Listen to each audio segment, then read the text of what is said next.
Ya. Regu.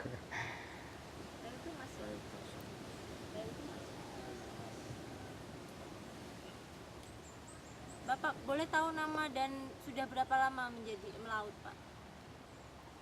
Bapak. Bapak jadi Belewaeng mulai tahun ya Bapak mulai keluar kelas 4 SD kelas 4 itu Bapak sudah jadi ke laut. Bapak ajar saya, didik saya mesti dengan perahu ke laut mencari. Nama Jadi lengkap siapa, Bapak? Bapak Ignatius Serang Beli Kololong. So, dari umur 4 tahun sudah melaut. Ya. Diajari oleh Bapak. Ya, 25 tahun. Itu diajari oleh Bapak. Dan Bapak barusan sebelum ada anak sudah jadi juru tikam. So, Bapak menjadi juru tikam. Sekarang masih melaut Masih dan masih tikam. Kalau Bapak tidak ada anak, artinya anak ada keluar di tempat lain, ada kerja, itu Bapak bisa bawa sendiri perahunya atau dipinjam orang lain. Tapi sekarang ada anak-anak, jadi bilang kita tua, sudah kasih anak-anak.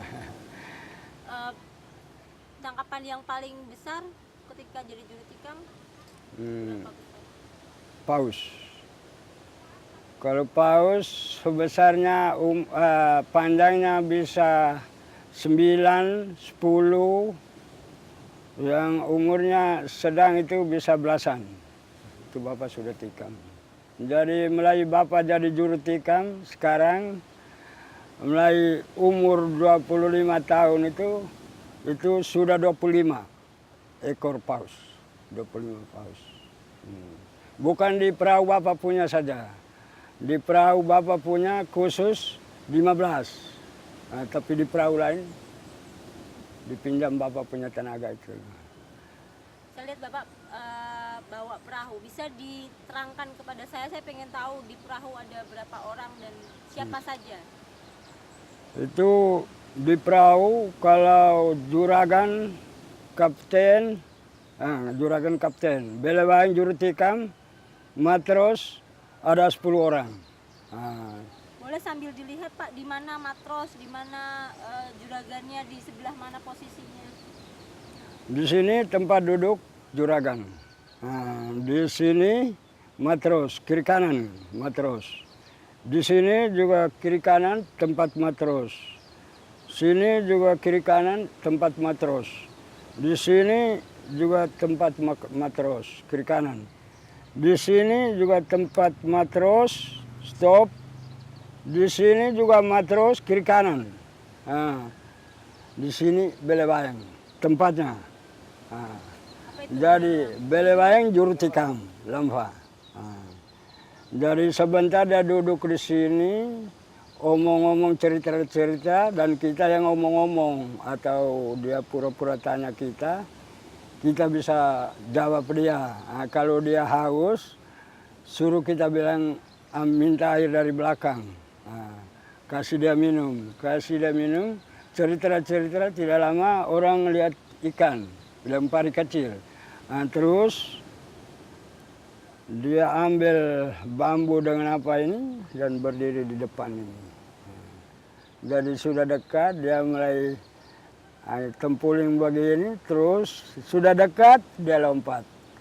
Jadi ini bambunya ini tercabut, sendiri tercabut. Dan ini sudah dibawa ikan. Jadi di tengah dulu baru kita tarik pelan-pelan dan kasih turun layar dulu. Tiang lepas berdiri. Kalau pari kecil. Dan pari besar itu layar lepas los dia punya apa ini. Dan lepas. Dan dia tarik sendiri terputar perahunya. Jadi ini lepas. Putar ke kiri ke kanan dia begitu sudah. Jadi juru tikam sepanjang perjalanan berdiri atau duduk dulu Pak? Dia duduk di sini. Sepanjang jalan. Jadi kalau sebentar lihat ikan dulu, baru dia maju ke depan. Maju ke depan, dia bambu ini harpun baru kasih berdiri.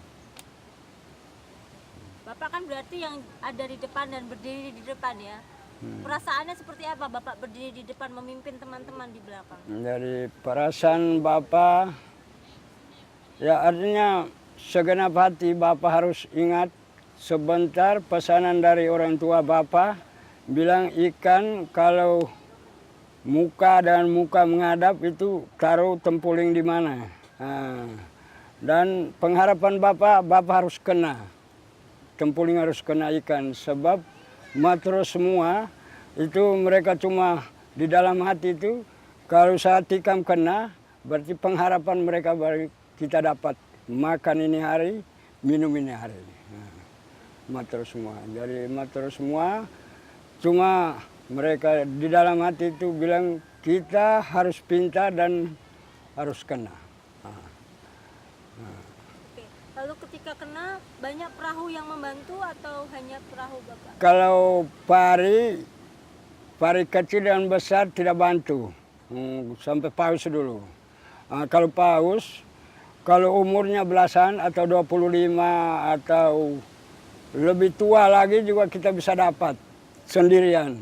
Tapi kalau dia merontak, berarti dibantu oleh perahu yang lain. Nah, bisa tambah tempuling jadi 9 perahu, berarti 20 lebih tempuling. Jadi bisa bantu.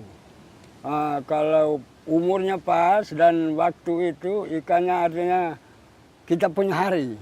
Itu dia harus mati berarti kita sendiri yang bawa. Jadi kalau kita sendiri umurnya 25 atau yang besar tuh, jadi kita senang buka main. Saya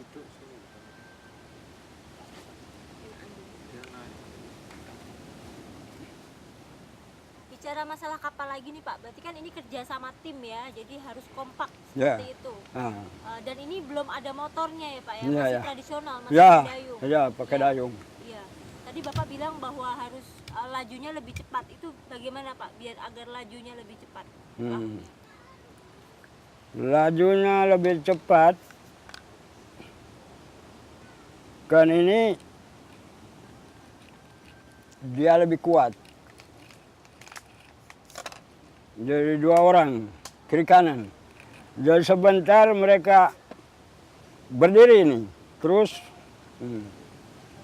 Jadi ini dia makan terlalu banyak di air laut, macam ekor mesin. Nah, itu jadi dia laju. Baru kita sementara dayung, matros sementara dayung. Tapi kaptennya dia duduk kemudi saja. Dia main kemudi. Apalagi dibantu dengan angin lagi, itu laju sekali. Ada kalanya angin timur, ikan begini, arah begini, itu dia tambah laju lagi, angin kencang. Jadi siap saja, matros, mereka lihat saja, belebayang yang juru tikam yang lompat. Kena, mereka berteriak, senang. Terus guling layar, turun, siap. Tarik pelan-pelan, datang double tempuling. Jadi tempuling 1 perahu, 6 tempuling. 6 tempuling, jadi double. Macam paus juga. Kalau sudah di tempulingnya besar, tapi habis kita double lagi. Double lagi kalau kita sendiri. Jadi double sampai 7 tempuling. Mas tempuling itu harpunnya itu ya, berarti Bapak dalam satu kapal bisa bawa berapa? 6 tempuling. Lalu kaptennya itu kalau tidak ada motor, jadi bicara kapal perahu yang masih tradisional, kalau sekarang kan ada yang sudah ada motornya ya. Jadi kalau yang masih tradisional zaman dulu nih berapa puluh tahun yang lalu, kaptennya kemudian mengarahkan kanan kiri atau seperti apa? Ya, kalau mulai tikam paus itu kaptennya itu kalau ingin arah barat, berarti dayungnya ini, kemudinya ini harus di sini. Kalau arah timur, berarti kemudinya di sini. Ikut tali saja di depan tuh. Jadi talinya jangan begini. Talinya mesti, perahunya mesti ikut. Kalau tidak, perahunya terbalik. Pernah Bapak sampai perahu terbalik? Pernah. Jadi ya Bapak juga tidak hitung, banyak sekali. Ya mulai umur Bapak 25 tahun itu.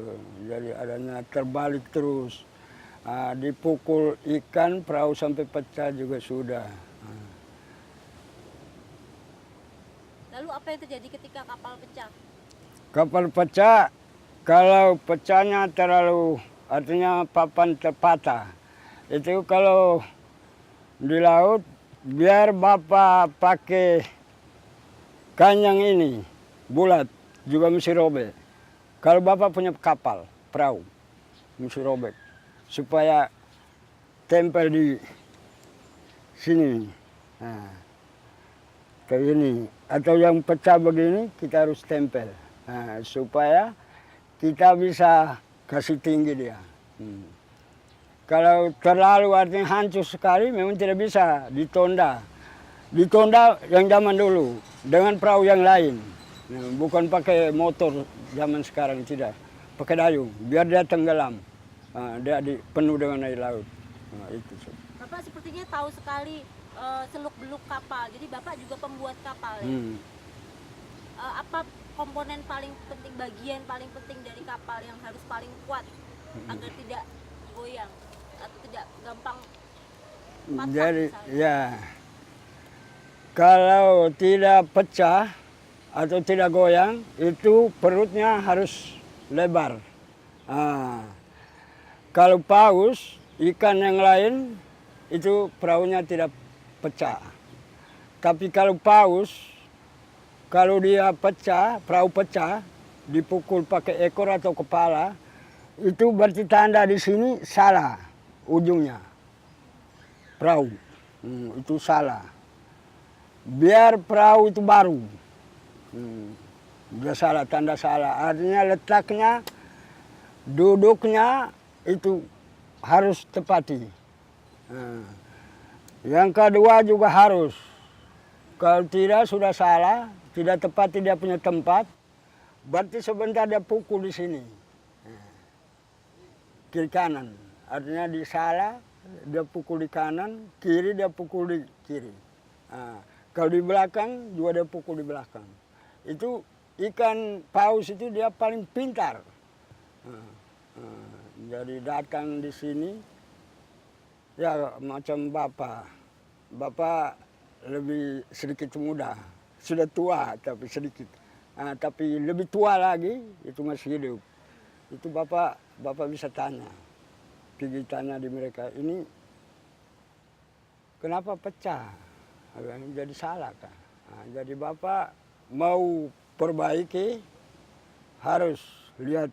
Jadi Bapak lihat itu salah betul.